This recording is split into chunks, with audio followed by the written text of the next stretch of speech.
Today marks my final day on the job. I'm wrapping up my service as a crew member on a tourist sleeper train. It's because I've hit retirement age at 60. There were tough times after joining this company right out of junior high, but before I knew it, I had put in the years all the way to 60. I want to give myself some credit for that. Sorry to keep you waiting, Catherine. The one relaxing in the guest room is Catherine, the owner of a long-standing inn. I bring her some Earl Grey as a welcome drink. It's part of the job. I've included fresh lemons and delicious milk from the big mountains, taking care to allow her the choice depending on her mood. Oh, thank you as always. She looks over with her back straight, dressed nicely. Her every move is nothing special, but her grace befits the owner of a historic inn. It's not just her features that are beautiful. There's a sort of dignity about her, something that can't be chalked up to mere appearance. One couldn't carry a nice dress like that without it. It seems her mood today is for lemony. She squeezes a lemon and cleans her fingers with a napkin. If you'll excuse me. As usual, I bow politely and leave the guest room. Having regulars like Catherine certainly lifts the spirits. But the thought that today is the last time fills me with sadness. I gaze out at the scenery of the mountains in the train window, trying to imprint it in my memory. A rush of emotions wells up, and my vision blurs with tears. No, I mustn't. I'm still on duty. I straighten up and continue down the corridor. It was tough to walk through a moving train when I started, but I've spent more time here than in my own room, and now I could do it with my eyes closed. I make my way to the next guest room, familiar with every inch of these carriages. Excuse me. Ah, it's you. The sight of me makes him twist his face and sigh. He's Bob. He was the former head of this sleeper train. This is the first time I've seen him since he retired and became a pensioner last year. Looking closely, behind him are his wife, Susan, and their 2 daughters of age. What a way to ruin a birthday trip. Having a high school dropout like Alex in charge makes even the good food taste bad. Bob's contempt hasn't changed at all since the old days. To think he'd treat me this way even after becoming a customer and retiring. What a piece of work. I almost let out a sigh, but I hold it in when Susan stands up and comes over. Hey, cut it out with the rude comments. Sorry about this, Alex. Even with Susan's admonishment, Bob's expression remains unchanged. It's disheartening, but he's a customer now. I must treat him with respect. Bob, I've brought your Earl Grey, if you'd like to have it. Bob turns away, refusing to take it, so Susan takes it with an apologetic look. I'm really sorry. Well, I'll be on my way then. What a misfortune to have Bob as a passenger on my last day of work.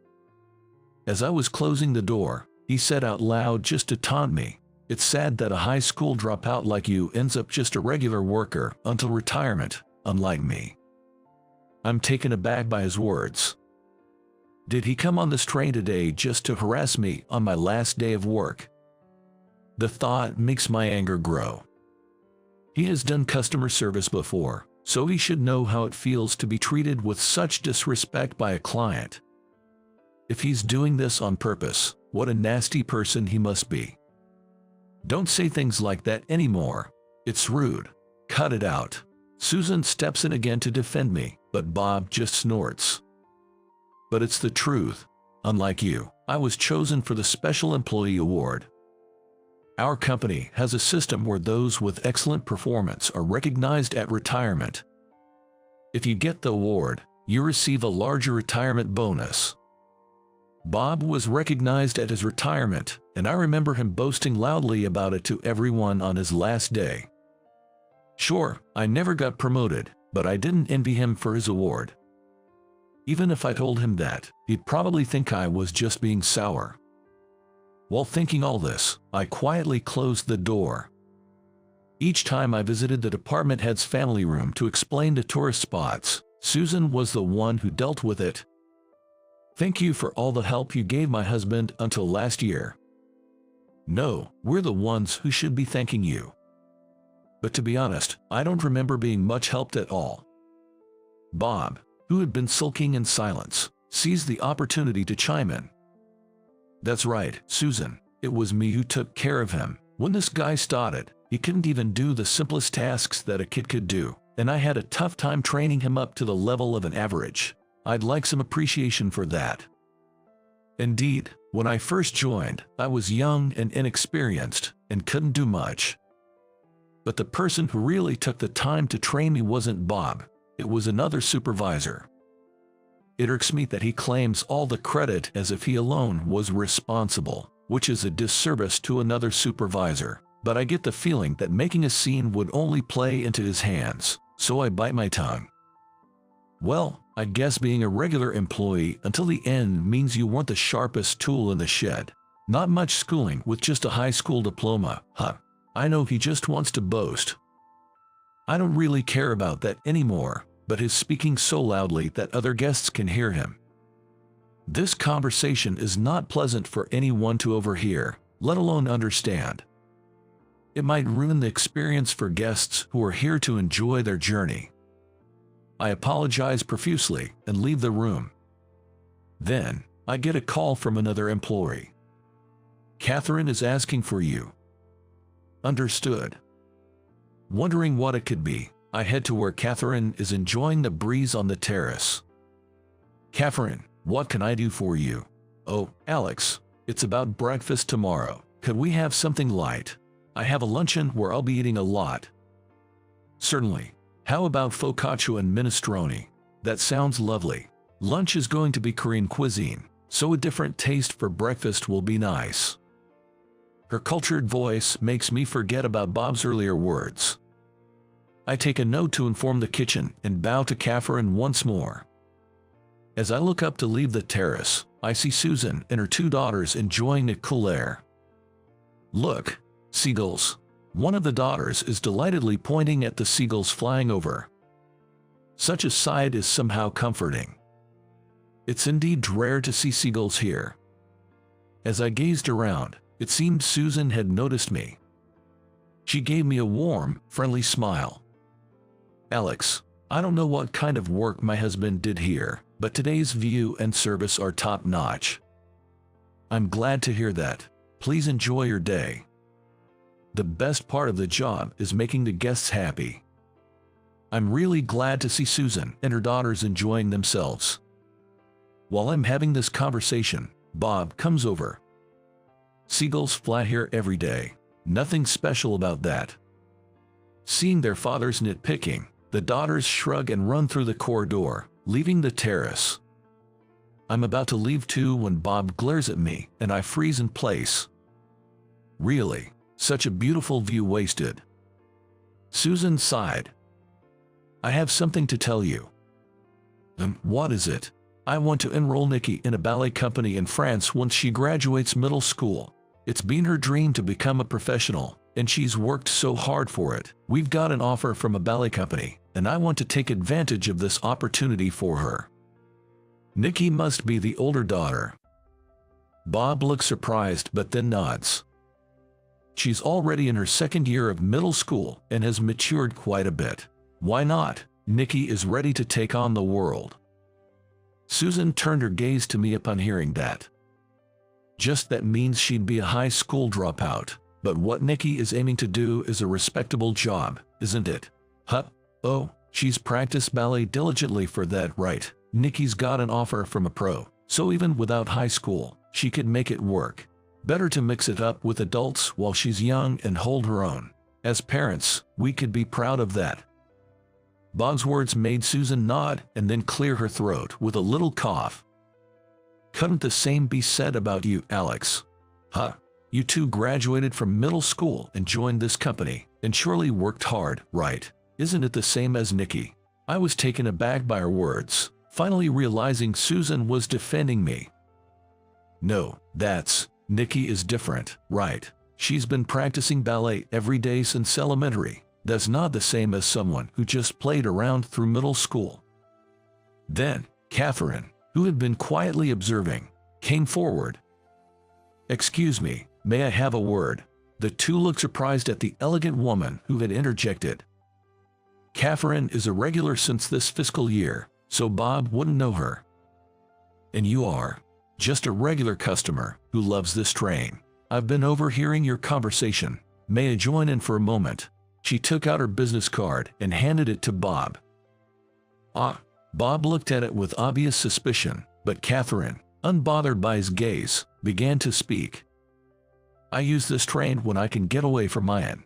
It's been a year, so I've had many talks with Alex." I had no idea where Catherine was going with this. As I listened quietly, her previously calm face became stern. "I'd like you to correct what you said earlier about Alex playing around until middle school. He was diligent in his studies and wanted a career in hospitality but had to work after a fire at home. Even without knowing his past, anyone can see how well he studied hospitality by his service. So your statement is incorrect." Bob was visibly shaken by being directly called out. "I get that you like Alex, but in the end, he was just a regular employee until retirement. Don't compare him to my daughter. Being appreciated by one customer means nothing. Unless you get something like the Special Employee Award, like I did, you can claim to have worked hard." Catherine remained undaunted by Bob's outburst, maintaining her composure. "He's got one, you know." "What?" "You might not know since you retired last year, but Alex has received an honor even higher than the Special Employee Award, the Honorary Employee Award." At this, Bob began to panic. "What? That can't be. Alex, of all people." "It's true." Bob's loud denial was met with a young crew member's voice from the entrance of the terrace. "Alex has been recognized for his long service and meticulous work, chosen for the Honorary Employee Award, which is given only once every 10 years. Hearing this, Bob started trembling. Catherine smiled at the young crew member and then turned back to Bob. "Still think he hasn't worked hard? Education doesn't matter, effort is effort." "See, Bob, it's clear now. Stop being mean and apologize to Alex." Susan gently stroked Bob's quivering back, but he just shook his head. "Why, Bob, I saw how you've been today. It's not just now. You've always treated Alex like this, haven't you? It might be too late for apologies, but just be honest and say sorry." "No. Why should I have to apologize?" But Bob refused to apologize. "It can't be helped then." Susan pulled out a piece of paper from her pocket. "We're getting a divorce. I can keep living with someone like you. I was going to bring it up after this trip, but I can't bear it anymore." The paper she pulled out was a divorce form. "Don't say that. Don't do this to me." Bob collapsed to his knees, clinging to Susan's feet. "You've always bragged about that Special Employee Award, but it turns out most long-serving employees get it. You never mentioned it, but I knew your colleagues who retired with you got it too, and you bragged so much about it." As Susan started to speak, Bob tried desperately to stop her. "I'll apologize. I'm sorry." Bob stood up, turned to me, and bowed deeply. "I'm sorry for everything I've said." As Susan said, an apology at this point might seem too late. Still, it felt like a bit of a long-standing burden had been lifted. "I've had hard times working here, but also many good ones. I thought today would be the best day, with regular operations and customers who love this train. But seeing Bob and remembering what he's always said made it hard. Why did I have to hear all this on my last day? But now that you've apologized, I feel a bit better. Thank you both very much."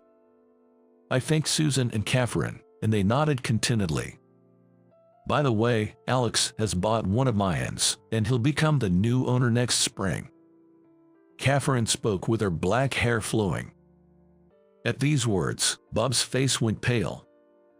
Susan exclaimed in admiration. "You have your next life all planned out, which is wonderful. This man here just sits in front of the TV all day since retirement, and his retirement pay was nothing to speak of, but it doesn't matter to me. I have my savings from when I worked, so it'll be fine after the divorce." Bob looked startled by this revelation. We're not getting divorced now, are we? I apologized. Oh, did I say that? I'm going to live in France with Nikki and Maria. Like I said, money won't be an issue. It was true that just because he apologized didn't mean they weren't getting divorced. Alex, I'm sorry to ask, but can we get another room? I don't want to be in the same room as this man. Jess, I'll arrange it right away. And with that, leaving a completely deflated Bob behind, the couple got separate rooms and left the train at the station the next morning. Despite the upheaval, I ended my last day of work feeling refreshed. Alex, you've worked so hard until now. As I stepped off the train at the station, the other crew members presented me with a bouquet of flowers. I remembered there was no such arrangement when Bob retired.